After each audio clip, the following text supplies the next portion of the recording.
Financial statement analysis या stock market में निवेश करने वाले लोगों के लिए एक काफ़ी इंपॉर्टेंट रेशियो है जिसको बोलते हैं अर्निंग पर शेयर। ईपीएस नाम से ये काफ़ी पॉपुलर है और ये आपने सुना भी होगा ज़रूर से ज़रूर। अब बात करते हैं ईपीएस की। तो अर्निंग पर शेयर एक ऐसी रेशियो होती है जो कि सभी शेयर होल्डर्स के लिए बहुत ही ज़्यादा इंपॉर्टेंट होती है। जिस भी शेयर को आप खरीदते हैं उस शेयर की एक जो यूनिट है उसकी जो अर्निंग्स है उसको बोलते हैं ईपीएस।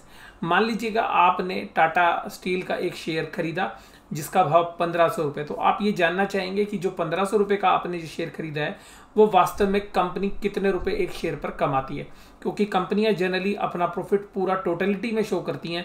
तो निवेशकों की सुविधा के लिए जो है इंटरनेशनल अकाउंटिंग स्टैंडर्ड 33 के अंदर ये बताया गया है कि प्रत्येक शेयर होल्डर के लिए उसके शेयर की अर्निंग आपको बतानी पड़ेगी। तो जो अर्निंग पर शेयर के नाम से जानी जाती है जिसको हम ईपीएस बोलते हैं, तो ये कैसे कैलकुलेट होती है। तो प्रत्येक शेयर होल्डर को अपने शेयर की ईपीएस पता लगानी ज़्यादा जरूरी है, क्योंकि जो वो निवेश कर रहा है तो उसको पता होना चाहिए कि उसके निवेश पर कितना पैसा कंपनी कमाकर उसको दे रही है। हालांकि वो कमाई का कुछ हिस्सा ही जो है शेयर होल्डर को मिलता है, बाकी कंपनी निवेश कर देती है, दोबारा से री इन्वेस्ट कर देती है। तो ये जो ईपीएस की जो वैल्यू है ये बहुत ही ज़्यादा इंपॉर्टेंट हर एक शेयर होल्डर के लिए। तो ईपीएस कैसे कैलकुलेट होती है। कंपनी अपनी सेल्स या रेवेन्यू फ्रॉम ऑपरेशन, जो भी उसने माल बेचा है या सर्विसेज बेची हैं, उसके अलावा जो उसने अदर इनकम कमाई है, उन सब का टोटल जो है टोटल रेवेन्यू कहलाता है।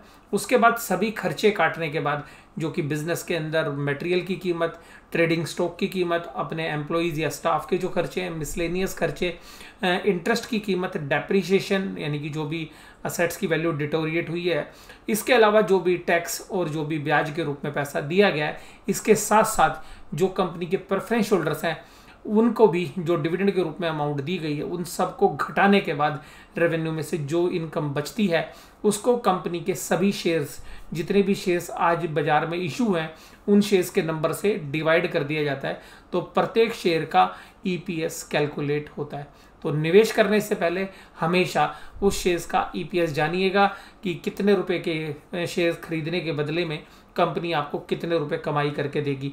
तो ये जो ईपीएस है ये बेसिक ईपीएस है। इसके अलावा एक और ईपीएस भी कैलकुलेट होती है जिसको बोलते हैं डाइल्यूटेड ईपीएस, वो हम बताएंगे दूसरी वीडियो के अंदर। इसको इंडिया के अंदर अकाउंटिंग स्टैंडर्ड 20 के हिसाब से कैलकुलेट किया जाता है। हालांकि अब अकाउंटिंग स्टैंडर्ड 20 के साथ साथ इंड एएस 33 जो है अप्लाई होता है, उसमें भी मोर और लेस सिमिलर कैलकुलेशन ही है, तो ज़्यादा फर्क नहीं पड़ता। तो प्रत्येक शेयर होल्डर के लिए ईपीएस जानना ज़्यादा जरूरी है, इसलिए अपने शेयर का ईपीएस आज ही जानिए। कंपनी के फाइनेंशियल स्टेटमेंट के अंदर इसकी रिपोर्टिंग की जाती है। तो जानिए ईपीएस कैसे निकलता है, वो तो आपने इस वीडियो में देख ही लिया, लेकिन अपने जो भी शेयर्स आपने खरीद रखे हैं उन सब की ईपीएस आज कैलकुलेट करिएगा। निवेशक को अपने पोर्टफोलियो के साथ होमवर्क भी जरूर करना चाहिए, जिससे कि आप एक अच्छे निवेशक बन सकें। वीडियो देखने के लिए धन्यवाद। Thank you very much.